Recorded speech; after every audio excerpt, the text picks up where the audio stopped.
Hello नमस्ते बच्चों, welcome to the online channel of chemistry by Shri Mahavir Shikshan Sansthan Kishangarh Renwal. Myself Rakesh Yadav, your faculty of chemistry. बच्चों, पिछले 2 video तक हम जैव अणुओं के बारे में बात कर रहे थे। पहले वीडियो में हमने कार्बोहाइड्रेट के बारे में अध्ययन किया कि कार्बोहाइड्रेट कैसे जैव अणु होते हैं, इनको कैसे पढ़ा जाता है, कितने प्रकार होते हैं, उनकी क्या उपयोगिता होती है। दूसरे लेक्चर में बच्चों हमने बात करी प्रोटीन की कि प्रोटीन कौन से जैव अणु होते हैं जो कि हमारे कोशिकाओं की वृद्धि के लिए आवश्यक होते हैं, ये किन छोटी इकाइयों से बने होते हैं। हम ये जानते हैं कि जिन छोटी इकाइयों के द्वारा प्रोटीन बनते हैं उनको हम एमिनो अम्ल कहते हैं। एमिनो अम्ल 2 या 2 से अधिक संख्या में पेप्टाइड बंध के द्वारा जुड़ते हुए जिन बड़ी संरचनाओं को बनाते हैं उन्हें हम पेप्टाइड कहते हैं बच्चों। और पेप्टाइड डाईपेप्टाइड हो सकते हैं, ट्राईपेप्टाइड हो सकते हैं, टेट्रापेप्टाइड हो सकते हैं और पॉलीपेप्टाइड यानी 10 या अधिक हो सकते हैं। इतना हम लोग पढ़ के आ चुके थे बच्चों। आज के वीडियो में हम इसके तीसरे पड़ाव की ओर चलते हैं जो कि हमारा है एंजाइम। बच्चों, एंजाइम जो शब्द है ये ग्रीक भाषा के एक शब्द एन का मतलब होता है बच्चों अंदर यानी इन, और जाइम जो होता है इसका मतलब होता है यीस्ट। ये एक प्रकार का कवक होता है बच्चों जो कि शराब वगैरह बनाने के काम में आता है। तो यीस्ट के अंदर सबसे पहले इसको खोजा गया था बर्जिलियस के द्वारा। इसलिए इस जैव अणु को, जैव उत्प्रेरक को हम क्या नाम देते हैं? एंजाइम नाम देते हैं। इसके बारे में हम लोग यहाँ पर आज अध्ययन करने वाले हैं। तो एंजाइम परिभाषा क्या होगी?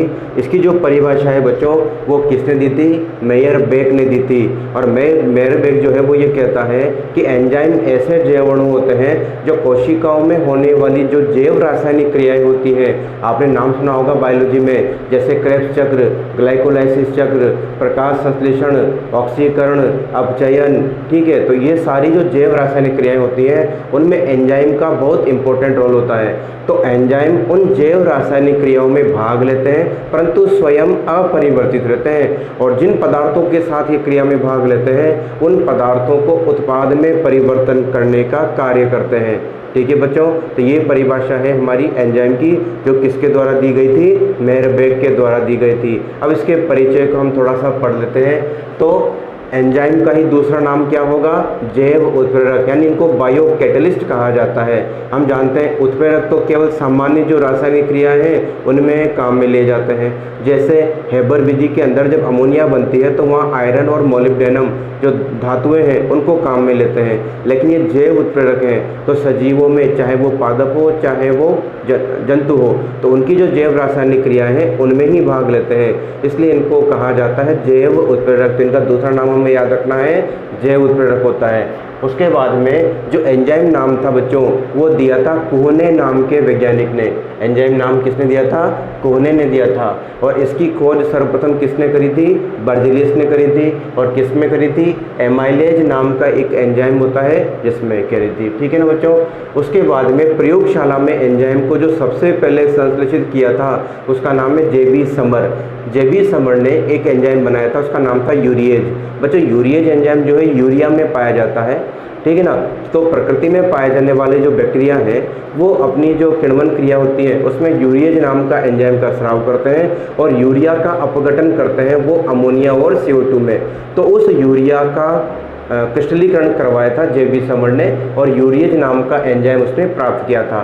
तो प्रयोगशाला में सबसे पहले किस एंजाइम को संश्लेषित किया गया या क्रिस्टलीकृत किया गया? वो एंजाइम हमारा है यूरिएज। और सबसे पहले किसने किया था इसको? जेबी समर ने किया था।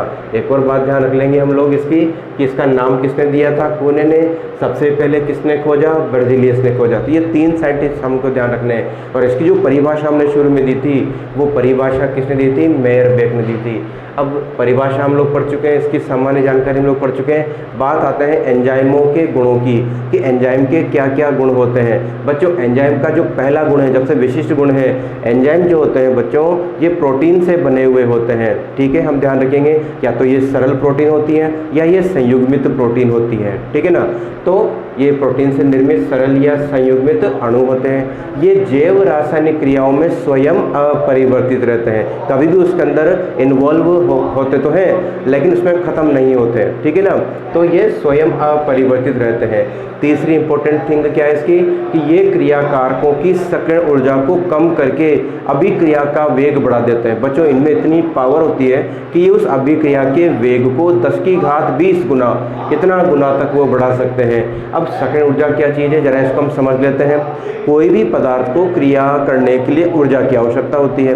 मान लीजिए कोई रासायनिक अभिक्रिया में उस पदार्थ को क्रिया करनी है, उसके लिए 100 किलो जूल पर मोल की आवश्यकता है। अब इतनी ऊर्जा उस अभिक्रिया में नहीं मिली मान लो, तो एंजाइम क्या करेंगे, उस 100 किलो जूल ऊर्जा जो है उसको थोड़ा सा कम कर देंगे। मान लो उसने 85 किलो जूल पर मोल ऊर्जा कर दी, तो जो पहले 99 किलो जूल पर मोल का जो अणु था, पदार्थ था, वो उत्पाद में नहीं बदल रहा था, लेकिन अब 99 वाला हो गया, 95 किलो जूल वाला हो गया, 91 वाला हो गया, 88 किलो जूल पर मोल वाला हो गया। ठीक है, तो ये सारे के सारे पदार्थ जो है आसानी से अभिक्रिया में भाग ले लेंगे और पदार्थ उत्पाद का निर्माण कर देंगे। तो ये आप समझ गए होंगे इस बात को कि ये जैव रासायनिक अभिक्रिया में स्वयं तो अपरिवर्तित रहेंगे और क्रियाकारक पदार्थों की सकल ऊर्जा को कम करके अभिक्रिया के वेग को बढ़ा देते हैं। अभिक्रिया का वेग बढ़ेगा तो उत्पाद तीव्रता से प्राप्त हो जाएगा। ठीक है ना।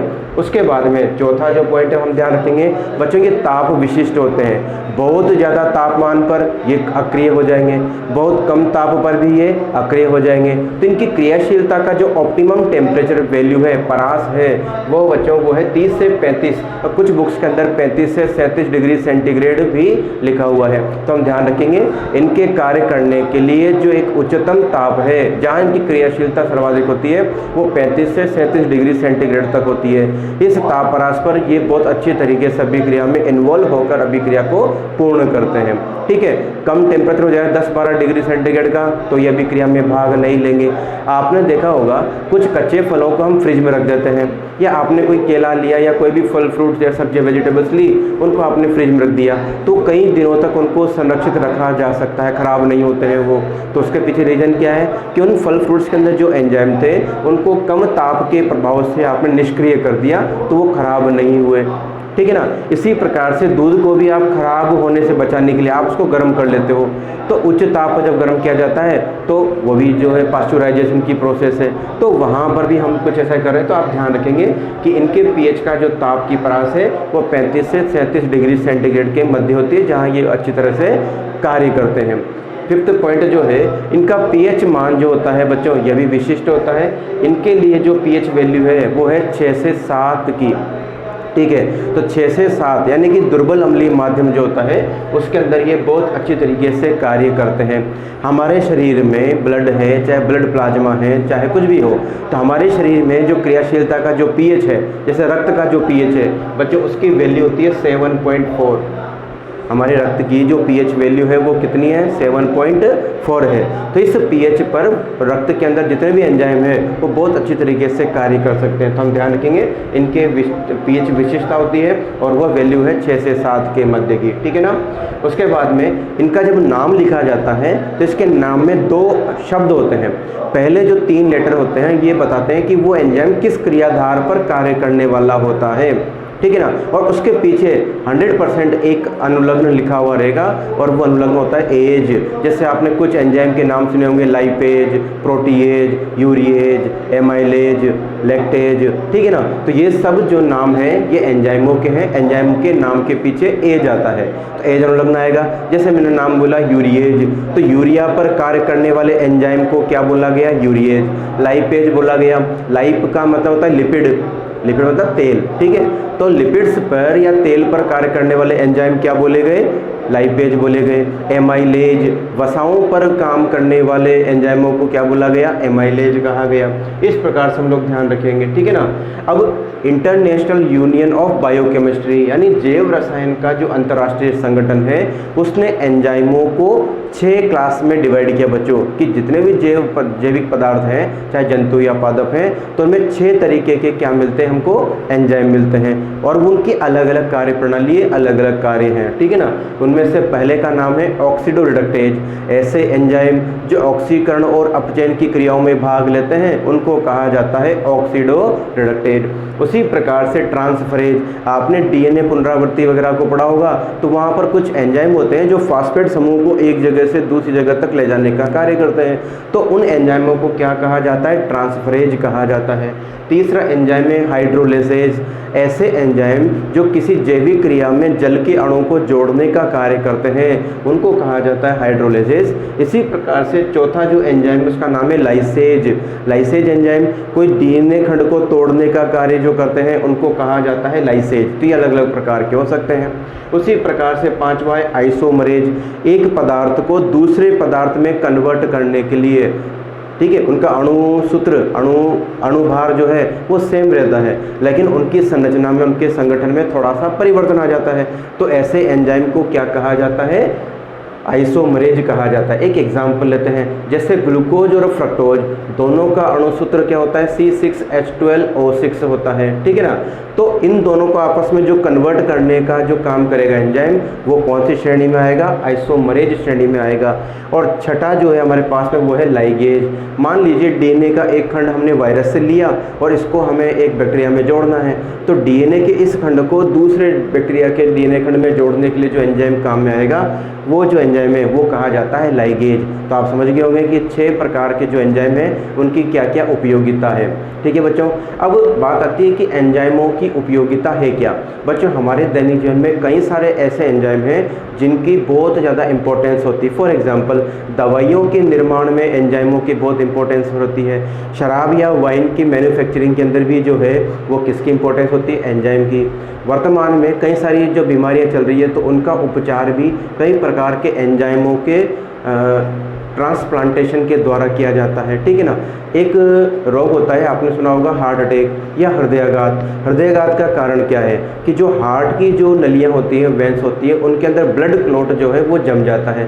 ब्लड क्लॉट के जम जाने से रक्त का जो बहना है वो एक बहुत ज़्यादा प्रेशर से बहता है। इस वजह से हार्ट की दीवारों पर प्रेशर आ जाता है, दबाव पड़ जाता है। उसी को हम हार्ट स्ट्रोक या हार्ट अटैक कहते हैं। तो कुछ ऐसे एंजाइम दिए जाएं जिससे कि वो जो रक्त का थक्का है वो उसमें घुल जाए और ब्लड जो है आसानी से फ्लो हो जाए। तो वहाँ पर जो एंजाइम दिए जाते हैं बच्चों, तो वो विशेष प्रकार के होते हैं जिनके द्वारा वो ब्लड क्लॉट को घोल लिया जाता है।